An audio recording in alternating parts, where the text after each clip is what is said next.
औज़ुबिल्लाहिमिनश्शैतानिर्रजीम बिस्मिल्लाहिर्रहमानिर्रहीम। मैं हूं मुस्तफ़ा हबीब सिद्दीकी और मेरा यूट्यूब चैनल है मुस्तफ़ा हबीब सिद्दीकी के नाम से।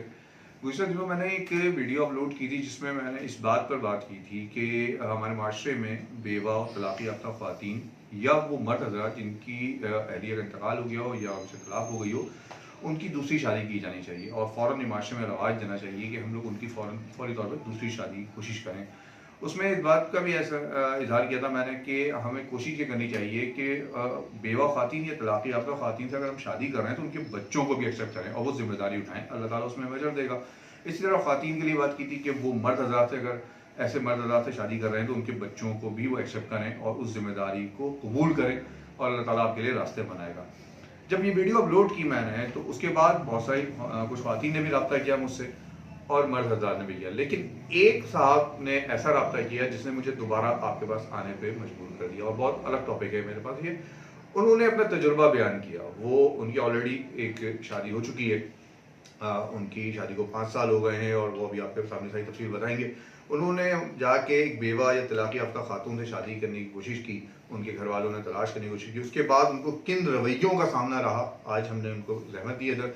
ये हमारी वीडियो पार्ट 1 है। इसके बाद मैं पार्ट 2 भी आपके सामने पेश करूँगा जो उनके बड़े भाई के हवाले से है। पहले पार्ट 1 पे बात करते हैं। हमारे साथ मौजूद हैं मोहतरम अली मतीन साहब। अली साहब, आपको मैं खुशामदीद कहता हूँ अपने चैनल में और इस बात का भी शुक्रिया अदा करता हूँ कि आपने इतना बोल्ड स्टेप लिया और आप फ्रंट पे आए और अपने बात करने की कोशिश की। हम माशरे के उन पहलुओं पर बात कर रहे हैं जिसमें अमूमन लोग बात नहीं करते। सबसे पहले मैं चाहूँगा हमारे नाज़रीन के लिए आप बताएं कि आपने शादी करने की क्यों इरादा किया आपने और उसके बाद आपके साथ क्या रवैया रहा या आपकी अहलिया का आपके साथ क्या ताल्लुक था? अच्छा, बिस्मिल्लाहिर्रहमानिर्रहीम। सबसे पहले मैं आदिल भाई बोलूँगा कि thank you so very much for calling me on the show. दूसरी बात मैं यहाँ से शुरू करता हूँ कि 5 साल मेरे साथ हुआ कुछ इस तरह से कि मेरी बेगम को कुछ प्रॉब्लम्स, फिजिकल प्रॉब्लम्स की उनको सामना करना पड़ा, जिसकी वजह से मेरे 3 बच्चे जो है वो अल्लाह को प्यारे हो गए ड्यूरिंग कंसेप्शन ही। तो इसकी वजह से मेरे घर वालों ने डिसाइड किया कि मुझे दूसरी शादी करनी चाहिए और आगे इसको लाइफ को मूव ऑन करने के लिए सारी चीज़ें बहुत ज़रूरी हैं। तो मैंने वालिदैन से बस एक कंडीशन ये रखी, इवन मेरे वालिदैन खुद इसी चीज़ के ऊपर आमादा थे कि हम लोग पहली वाली को नहीं छोड़ेंगे। उसका रीज़न ये है कि ये जस्टिफाइड रीज़न नहीं है कि अगर आपको औलाद नहीं हो रही तो आप पहली वाली को फोरफ्रंट आके एकदम छोड़ दो और दूसरी की तलाश करो। तो ये कंडीशन थी। उसके बाद मेरे वालिदैन ने जितनी लड़कियां मेरे लिए देखी उन सब की तरफ से एक स्टेगनेंट या प्रोमिनेंट जो चीज़ नज़र आई सामने वो ये थी कि वो कहते थे पहली वाली को आप छोड़ दीजिए, उसके बाद हम शादी का सोचेंगे। तो ये सबसे बड़ा प्रॉब्लम मेरे सामने आया। शायद उनको इसलिए इस चीज़ को उन्होंने प्रोमिनेंस इस चीज़ की शो की क्योंकि शायद उनकी ज़िंदगी का जो पिछला गुज़िश्ता वक्त गुजरा है तो उसके ऊपर उन्होंने उनको तकलीफ उठानी पड़ी। तो वो ये चीज़ सिक्योर कराना चाहते हैं कि आप पहली वाली को छोड़ दो या फिर उनकी इसके अलावा कुछ शराइत ऐसी थी कि आप अलग घर लेके दे दो या प्रॉपर्टी। बात जो आप कर रहे हैं ये बात आपने जो रिश्ते की कोशिश की वो तलाक या तो बेवा खातिन से की या कुंवारी लड़कियों की बात कर रहे हैं? अप्रोच मेरी बेवा की थी। सबसे पहले जो मेरी पर्सनल प्रेफरेंस थी वो ये थी कि बेवा हो। अगर बेवाओं में नहीं मिलती तो कोई डिवोर्स हो और अगर उसमें से भी कुछ नहीं मिलता तो फिर आप जाएं कुंवारियों की तरफ। मगर अनफॉर्चुनेटली बेवा हो या कुंवारी हो या फिर डिवोर्स हो, उन सब की तरफ से एक प्रोमिनेंट चीज़ सामने ही नज़र आई कि वो बोलते हैं कि या तो प्रॉपर्टी नाम कर दो या कोई सिक्योरिटी दे दो कि कल को खुदा ना खासा अगर ऐसा मसला हो तो हमारी बेटी के पास अपना कुछ ना कुछ होना चाहिए।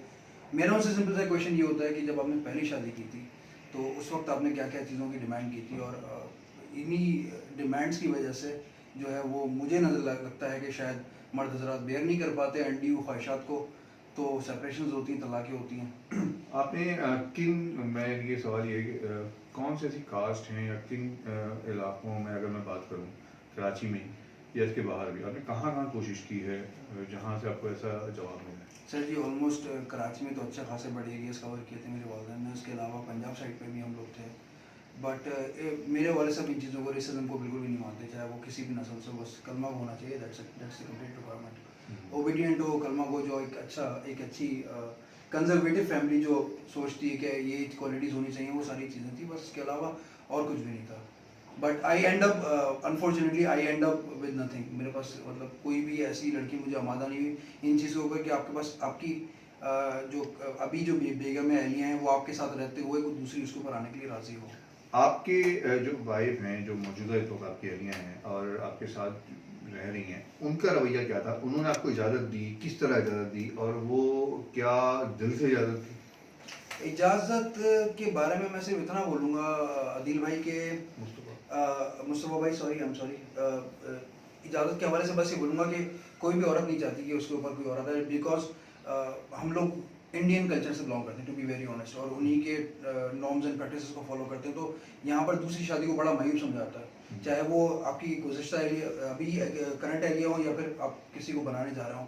तो वो ये नहीं समझते कि ये काम जो है आप दीन इस्लाम के लिए कर रहे हो, तो वो हिंदू कल्चर पे ले आते हैं। मगर 4 साल में जब हमारे पास जेन्युइन रीज़न था कि मेरे पास औलाद नहीं थी, तो समहाउ मेरी बेगम राज़ी हो गई इस चीज़ के लिए कि हाँ ठीक है, अगर आपके पास औलाद नहीं हो रही तो आपके पास एक जेन्युइन पॉइंट है दूसरी शादी करने का। मगर इसके बावजूद भी ये बोल सकता हूँ कि समवॉट थोड़ी बहुत रिटेलिएशन अपनी बेगम की तरफ से मुझे फेस करनी पड़ी कि हम देखते हैं, कुछ साल और ट्राई करते हैं और इंशाल्लाह हो जाएगा। मगर 5वां साल जब मेरी शादी को स्टार्ट हुआ तो उस वक्त उन्होंने कम्प्लीटली एग्री कर लिया कि ठीक है, फिर इनफ, आप बिस्मिल्लाह करके अल्लाह का नाम लेके आप ढूंढ लें। मगर अनफॉर्चुनेटली कुछ मिला नहीं मुझे। वालिदैन आपके जो हैं, वालिद वाला माशाल्लाह, उनकी आपको सपोर्ट रही इस मामले में। आपने जब पहली मरतबा अपने वालिदैन से इस बारे में ज़ाहिर किया, या वालिदैन ने आपके ऊपर प्रेशर डाला? पहला पहला मुतालबा किसकी तरफ से आया? पहला मुतालबा वालिदैन की तरफ से था। मैं आपको अपने बारे में थोड़ा सा बता दूं सर कि मेरी पहली शादी जो हुई है मुस्तफ़ा भाई, वो हुई है वालिदैन की मर्ज़ी से। जबकि मेरी अपनी फैमिली में मेरे वाले साहब बड़े ब्रॉड माइंडेड आदमी है, वो कहते हैं कि अपनी मर्ज़ी से अपना लाइफ पार्टनर चुनो। मेरे बहन भाइयों में से हुई है कुछ की शादी लव मैरिज, और अब्बा वाले साहब जो है बड़ा अप्रिशिएट करते हैं इस चीज़ को। मगर मेरे मामले में मैं कम्प्लीटली ओबीडियंट हूँ, मैं अपने वालिदैन के सामने नहीं किसी और की सुनता। तो उन्होंने पहली शादी का भी डिसीजन उन्हीं का था, और दूसरी शादी का डिसीजन भी मेरी वालिदैन की तरफ से ही है। आपकी माशाल्लाह एजुकेशन आपने बताया MBA, इस्लामिक फाइनेंस में MBA, और एक बहुत अच्छी कंपनी में आप एक अच्छी पोजीशन पे आए हैं। तो आपकी अहलिया की एजुकेशन अगर आप बताना चाहें तो? मेरी बेगम इस्लामिक जूरिस्प्रूडेंस, जिसको आप फ़िक़्ह बोलते हैं, उसमें मास्टर्स हैं कराची यूनिवर्सिटी से। माशाल्लाह, यानी कि अहलिया भी आपकी एक अच्छी साउंड एजुकेशन है उनके पास, और वो समझती हैं माशरे को। लेकिन माशरे से जो आपको जो चीज़ मिली वो शराइत, अगर मैं एक एक करके बात करना चाहूँ आपसे, कि आप जब रिश्ता लेके गए हैं और कोई बात की, या कोई ऐसा वाक़या कि जब आपसे कोई चीज़ ने कोई ऐसा मुतालबा कर दिया हो, या कोई ऐसा कुछ आप शेयर करना चाहें बगैर नाम के? ज़रूरी है एक था, मैं आपके साथ शेयर कर लेता हूँ। मैं ना जगह का नाम बताऊँगा आपको, ना उनका फैमिली का नाम बताऊँगा। तो उन्होंने बड़ी एपिक बात की जो मेरी वालदा ने मुझे बताई थी। वो ये थी कि एक फैमिली राज़ी हो गई थी, साथ रहने के लिए भी राज़ी हो गई थी, मगर उनकी तरफ से एक मुतालबा ये आया कि आप पहली एक तनख्वाह एक बीवी के हाथ में देंगे और दूसरी तनख्वाह दूसरी बीवी के हाथ में देंगे।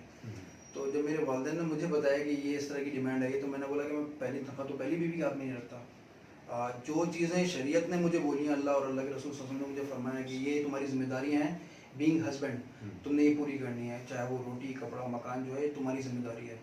तो उसके ऊपर मैं कभी भी पीछे हटता हुआ नजर नहीं आऊँगा। मगर अपार्ट फ्रॉम दिस कि एक तनख्वाह आपने एक बीवी के हाथ में रखनी है और घर का पूरा कंट्रोल हाथ में दे देना है, मैं उस चीज़ के थोड़ा सा अगेंस्ट हूँ। मैं इस चीज़ को इसलिए फेवरेबल नहीं समझता क्योंकि मेरा एक्सपीरियंस ऐसा रहा है कि ख़वातीन जो थोड़ी ज़्यादा फिजूल खर्च होती है, तो मर्द के हाथ में सारी चीज़ें होनी चाहिए। बट अगर मैं अपनी पुरानी बात पे वापस आऊँ तो ये बड़ी मुझे अजीब सी अनड्यू कंडीशन लगी थी कि एक तनख्वाह आप एक हाथ में दो और एक तनख्वाह एक के हाथ में दो। अरे तो जिम्मेदार किसको समझते हैं कि हमारे माशरे में दूसरी शादी, एक मर्द अगर 2 शादियाँ करता है और वो दो फैमिलीज को सपोर्ट करे, यानी कि यहाँ तक कि कोई बेवा और तलाक़ याफ्ता खातून को जाके सपोर्ट करना चाह रहा है, वहाँ पे भी उसको मुश्किलात का सामना है। इसके ज़िम्मेदार किसको समझते हैं ये जो हालात हैं हमारे पास? सर, इसका सबसे बड़ा जिम्मेदार मैं इस चीज़ को समझता हूँ कि हम दीन से कम्प्लीटली दूर हैं। उसका रीज़न मैं आपको बता दूँ कि हमारे यहाँ एक तो तलाक़ को बहुत ही मायूब समझा जाता है, जबकि आप अगर रिवायतें उठा के देखें तो आपको सही बुखारी के अंदर कितनी रिवायतें ऐसी मिल जाएंगी कि हज़रत उमर फ़ारूक ने तलाक़ दी, और इवन रसूल ने खुद डिसाइड किया था अपनी अहलिया को तलाक़ देने का। तो पॉइंट यहाँ पर ये कि दूसरी तलाक़ देना और दूसरी शादी करना, इन दोनों चीज़ों को बड़ा ही मायूब समझा जाता है, बुरा समझा जाता है। मतलब एक लड़की की अगर एक गलत आदमी से शादी हो गई है और वो तलाक़ लेने का स्टेप उठाना चाहती है, तो उसको पहले तो इस चीज़ पे बोला जाता है कि नहीं, बर्दाश्त करो, सब्र करो, बर्दाश्त करो, सब्र करो। उसको उस चीज़ का राइट नहीं मिलता। जबकि आपको कसीर तादाद में हदीसें मिल जाएंगी कि अल्लाह के रसूल उनके पास साहबियाँ आया करती थी और आपसे परमिशन लिया करती थी, पूछती थी, या रसूल अल्लाह, हमारे पास दीन में आके कि हम फ़लाँ साहबी के साथ नहीं रहना चाहते या फ़लाँ शख्स के साथ नहीं रहना चाहते। तो अल्लाह के रसूल कहते थे कि तुम्हारे पास पूरा राइट है कि तुम उससे तलाक ले लो। तो एक तो तलाक को हमारे यहाँ पाकिस्तान में खासतौर पर बहुत बुरा समझा जाता है, क्योंकि अगेन इंडियन कल्चर से बिलोंग करते हैं। दूसरी चीज़ ये कि हमारे यहाँ दूसरी शादी को इस पर्सपेक्टिव से भी बुरा समझा जाता है, जबकि प्रमोट होना चाहिए। अगर मैं एक ख्वाहिश ये करता हूँ कि मैं दूसरी शादी किसी कुंवारी लड़की से भी करना चाह रहा हूँ, तब भी वो गलत नहीं है। अपार्ट फ्रॉम के मैं किसी बेवा को या किसी तलाक याफ्ता को सपोर्ट करना चाह रहा हूँ, वो तो बहुत ही अच्छी बात है, ऐसा बात है।